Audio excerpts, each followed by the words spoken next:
ఈ religion oriented politics ఫ్యూచర్ని ఎలా destroy చేయబోతుంది? ఎస్పెషల్లీ యూత్ పాయింట్ ఆఫ్ వ్యూలో వాళ్ళు ఎంత జాగ్రత్తగా ఉండాలి, ఎంత అలర్ట్గా ఉండాలి? Religion see here don't compare the religions with the dharma. Dharma is entirely different and religion is entirely different. Dharma is the nature, okay, religion is your belief. True. ఇక్కడ సనాతన ధర్మంలో నుంచి కొన్ని రిలీజియన్స్ వచ్చినాయి అండ్ ఎక్కడి నుంచో కొన్ని రిలీజియన్స్ ఈ దేశంలోకి వచ్చినాయి. అడాప్ట్ చేసుకున్నాం, చేసుకోలేదు, రుద్దబడ్డాయి. అవునా కాదమ్మా? మనం పదాలు వాడేటప్పుడు కూడా చాలా జాగ్రత్తగా వాడాలి. రుద్దబడ్డాయి. ఎవడమ్మా క్రిస్టియానిటీని తీసుకునేది? It's a very good marketing religion, very good marketing religion. దానికి కంటిన్యూయేషన్ గానే నేను ఒక క్వశ్చన్ యాక్చువల్గా మిమ్మల్ని అడగాలనుకున్నానండి. వాస్తవానికి ఈ మధ్య కాలంలో మా చిన్నప్పటి నుంచి గుర్తు, సుప్రభాతము, లేదంటే శనివారం వెంకటేశ్వర స్వామివి, శుక్రవారం అమ్మవారి పాటలు, సోమవారం శివుడు పాటలు, ఇట్లా మన ఇళ్లలోనే కాదు చుట్టుపక్కల ఎవరైనా సరే, పోనీ గుళ్ళు ఉన్నాయంటే అక్కడ కూడా అలాంటివే పెట్టేవాళ్ళు వింటూ పెరిగాం. చర్చుల్లో సుప్రభాత తరహాలో ఒక బైబిల్ సూక్తి, అమ్మవార్లు అక్కడుండే అమ్మవార్లకు మన అమ్మవార్లకు చేసే అలంకరణ లాంటి అలంకరణలు, మన కట్టిన గుళ్ళ లాంటి చర్చులు, అంటే ఆకారాలు, ఇవి ఎందుకు చూస్తున్నాము? అంటే వాళ్ళ బైబిల్లో ఉందా? అస్సలు లేవు, అస్సలు లేవు. కాపీ పేస్ట్లు ఎందుకు? ఏమొస్తుంది?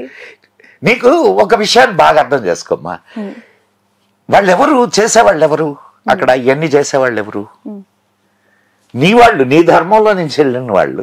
ఎందుకు వెళ్తున్నారు చెప్తాను. Why they are addict? Because of the marketing. Okay, because of the marketing strategy. ఇప్పుడు నీకు చెప్పాను కదా ఇందాక, ఆధ్యాత్మిక తపన ఒకటి ఉంటది, అది ఇక్కడ తీరలా. అక్కడ వాళ్ళకు కంటిన్యూగా వాళ్ళని బ్రెయిన్ వాష్ చేసేటటువంటి ఒక సిస్టమ్ ఉంది, అడాప్ట్ అయ్యారు. అయినప్పటికీ ఇక్కడ ఉండేటటువంటి కల్చర్ ని వాళ్ళు వదులుకోలేకుండా ఉన్నారు. ఓకే, బాగా అర్థం చేసుకో. అది కావాలనిపిస్తుంది కానీ దీన్ని వదలాలనిపించట్లేదు కదా. బట్ అది కంటామినేట్ అవుతుంది కదా, అవుతుంది. అంటే మన రోజులకి నేను చెప్తా, నేను ఇప్పుడు నీకు నువ్వు ఇందాక అన్నావు ఆయన సాయిబు కదా అని. ఎవరు? సాయిబాబా. ఇప్పుడు నువ్వు కొన్ని గుళ్ళల్లోకి వెళ్తే కృష్ణుడు, రాముడు, శివుడు వరుసగా ఆలయాలు ఉంటాయి, ఆ పక్కన ఇంకొకటి సాయిబాబా ఆలయం కూడా ఉంటుంది. అంటే అట్లా ఇంకొద్ది రోజులకు పోతే క్రీస్తు బొమ్మ కూడా పెడతారు, మేరీ మాత క్రీస్తు బొమ్మ పెడతారు. ఇప్పుడు నీకు ఇక్కడ విజయవాడలో గుణదవా అని ఉంది, అక్కడ రథోత్సవాలు జరుగుతాయి, గుండ్లు గీకించుకుంటారు, కొబ్బరికాయలు కొడతారు. ఇవన్నీ ఎక్కడి? ఇవన్నీ క్రిస్టియానిటీలో ఉన్నాయా? నువ్వు ఇందాక అన్నావే గుళ్ళు కడుతున్నారని.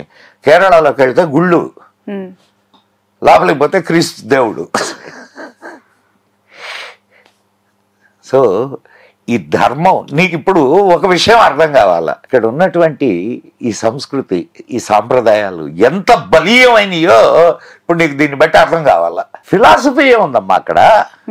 నీకు ఆ రెండు వాటిల్లో ఫిలాసఫీ అనేది ఏం లేదు. ఫిలాసఫీ అనేది హిందూ ధర్మంలోనే ఉంది, సనాతన ధర్మంలోనే ఉంది. అనేక ఫిలాసఫీలు ఉన్నాయి, ఒకటి కాదు, ఒక ఫిలాసఫీ కాదు, అనేక ఫిలాసఫీలు ఉన్నాయి. నీకు నచ్చిన ఫిలాసఫీని తీసుకోవచ్చు. ఎవరి ఇష్టం వాళ్ళది, ఎవరి ఎలా ఉండాలనుకుంటే అలా ఉండొచ్చు భారతదేశంలో అనేది చాలా పెద్ద ఎత్తున వినిపించే ఒక పదం అందరి నుంచి కూడా. కానీ ఈ మార్పిడి అనేది హిందూ ఎవరి ఇష్టం వాడిది అనేది నీకు మాత్రమే చెప్పబడుద్ది. నీకు నువ్వు హిందువు కాబట్టి. ఒక క్రిస్టియన్కి నీ ఇష్టం నీది అని చెప్పరు, నీ ఇష్టం క్రీస్తే. ఇస్లాం మతాన్ని అవలంబించేవాడికి నీ ఇష్టం అల్లానే, నువ్వు చదవాల్సింది ఖురాన్. అంతే. You are not supposed to. But ఎందుకు ఇట్లా మైండ్ డైవర్షన్ అవుతోంది హిందూ? వాళ్ళ సంఖ్య పెంచుకోవడానికి, సంఖ్యాబలంతో కదా ఇప్పుడు ఇక్కడ పాలిటిక్స్ అన్ని జరుగుతాయి. These are all the political religions, not philosophical religions. Philosophical religion నీకు చూడు, ఇప్పుడు నీకు ఇంకొక మంచి యాంగిల్ చెప్తాను నేను. ఇతర దేశాల నుంచి, ఇతర దేశాల్లో ఇప్పుడు చాలా మటుకు క్రిస్టియానిటీని వదిలేస్తున్నారు అండ్ ముస్లిం మతాన్ని వదిలేసామని చెప్పుకోవడానికి భయపడుతున్నారు. ఎందుకనంటే వదిలేస్తే చంపేస్తారు. నాకు ముస్లిం మతం ఇష్టం లేదు అని ఒక ముస్లిం అంటే చంపేస్తారు. సర్తన్స జుబా. అవునమ్మా, you go in YouTube and search for ex Muslim, ఎన్ని యూట్యూబ్ వీడియోలు కనిపిస్తాయో చూడు. బట్ ఒక హిందూ కన్వర్ట్ అవ్వాలనుకుంటే వెరీ గోల్డెన్ వాక్ ఉంటుంది అక్కడ. అసలు హిందువుకి నీకు పారామీటరే లేదు, నువ్వు ఉండు పో, ఈజీ కేక్ వాక్ అయిపోయింది. నిన్ను ఎవడైనా ఆపుతాడా పట్టుకొని? నేను వేరే మతంలోకి పోతున్నాను అని అంటే నిన్ను ఎవడైనా ఆపుతాడా? ఎవడు ఆపడు. కారణం ఏంటంటే ఇక్కడ సత్యాన్ని తెలుసుకోవడం అనేది ముఖ్యం. సత్యాన్వేషణ అనేది ప్రతి ఒక్కడి కర్తవ్యం. సత్యం ఏది ఉన్నది, ఒకటే సత్యం. ఆ సత్యం ఏది? ఆడ సత్యం లేదు అని తెలిసిన తర్వాత వచ్చేస్తాడు కొన్ని రోజులు. భారతదేశం ఒక గొప్ప దేశం, సనాతన ధర్మం, మన సంస్కృతి, సంప్రదాయాలు, సాధువులు, ఇవన్నీ చూస్తూ ఉన్నప్పుడు the richest and very cultured one of the country India అని మనం గొప్పగా చెప్పుకున్నప్పుడు, ఈ ట్రాన్స్ఫార్మింగ్ అంటే ఇటు నుంచి అటు గోడ దుంపుతున్న వాళ్ళు, ఇటు నుంచి అటు బొట్టు పెట్టకుండా, చేతులకి గాజులు వేసుకోకుండా. ఇంకొక చిన్న యాంగిల్ చెప్తాను నిన్నమ్మా. సపోజ్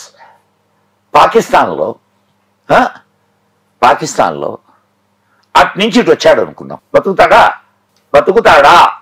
లేదు. ఒక క్రిస్టియన్ కంట్రీలో నేను క్రిస్టియానిటీని వదిలేస్తున్నాను, నేను ఇంకొక మతాన్ని తీసుకుంటాను అని అంటే గమ్ముకుంటారా? ఇప్పుడు కొంచెం సాఫ్ట్ అయి ఉన్నారు, కొంచెం సాఫ్ట్ అయ్యారు వాళ్ళు. కాబట్టి ఇప్పుడు నిజం తెలుసుకోవడానికి భారతదేశానికి వస్తున్నారు. నువ్వు పో ఒకసారి హరిద్వార్కి వెళ్ళు. అండ్ ఎందుకు నువ్వు ఇందాక చెప్పావు కదా అరుణాచలం, పో రమణ మహర్షి ఆశ్రమానికి వెళ్ళు. అబ్బో, నేను అసలు షాక్ అయ్యాను. నేను సీరియస్లీ చెప్తున్నాను, నా లైఫ్ లో నా ఎక్స్పీరియన్స్ అయిన థింగ్ అది. గిరి ప్రదక్షిణ చేసేసాను, ఆ రోజు నైట్ అయిపోయింది. రమణ మహర్షి ఆశ్రమానికి వెళ్ళడం కోసం ఆ రాత్రి నేను స్టే చేశాను.